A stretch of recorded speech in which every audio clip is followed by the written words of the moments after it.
Dalam penyebaran Islam di Asia Tenggara, Singapura adalah negara yang paling unik dengan keberlangsungan penyebaran Islam. Dalam banyaknya penduduk Singapura yang berjumlah 4.839.000 jiwa, Muslim di sana hanya berjumlah kurang lebih 15%. Dan di antara yang memeluk Islam itu adalah etnis Melayu dan lainnya berasal dari Pakistan, India, dan Arab.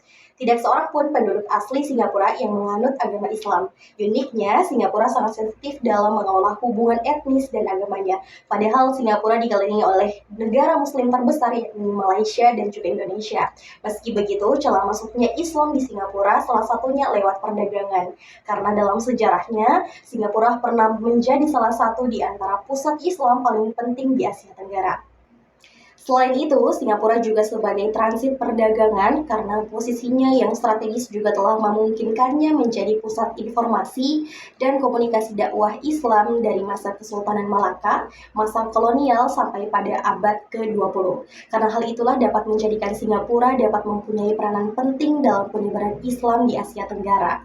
Dengan dimulai dari banyaknya hubungan dan bergaul dengan para pedagang Muslim, khususnya orang-orang yang datang dari bandar-bandar di Sumatera yang beragama Islam, karena hal ini membuat para mesuara memeluk agama Islam. Nah, hasilnya di antara para pedagang yang menetap dan menjalin hubungan perkawinan dengan penduduk setempat, nah lama-kelamaan mereka membentuk satu komunitas sendiri dan juga pedagang tersebut merangkap menjadi guru agama dan juga imam.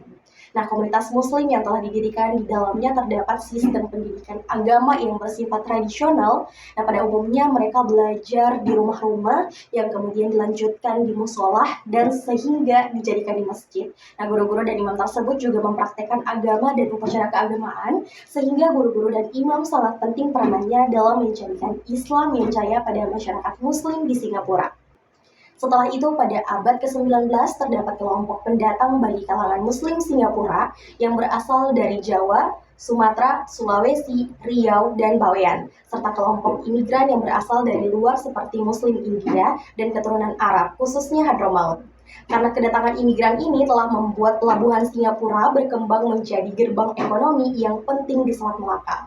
Komunikasi antara tokoh Islam yang tersebar di berbagai wilayah menjadikan Singapura menjadi kota penghubung. Dan juga penyebaran saat itu adalah salah satu lewat jamaah haji.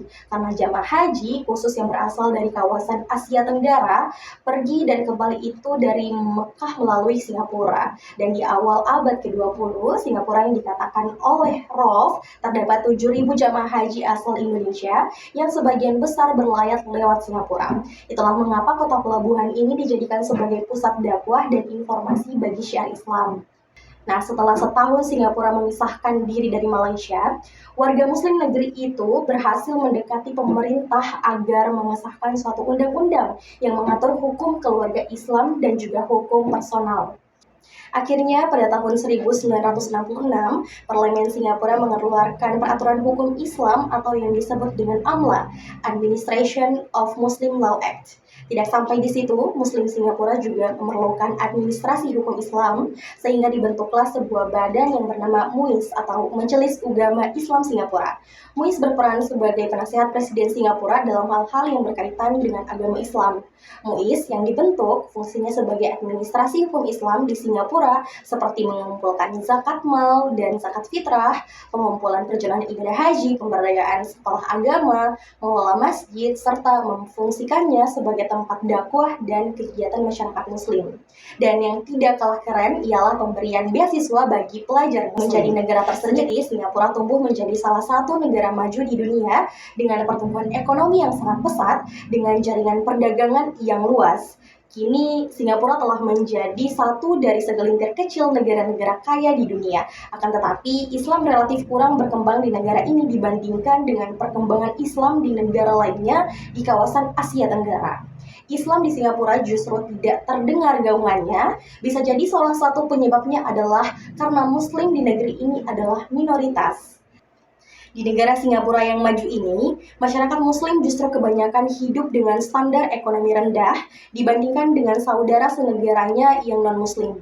Begitupun di dalam sistem pendidikan, meski ada di bawah sistem yang telah maju, minoritas Muslimnya masih saja tertinggal. Menyadari kelemahan dan kekurangan itu, maka dibentuklah sebuah badan yang bernama Mendaki atau Majelis Pendidikan Anak-anak Islam.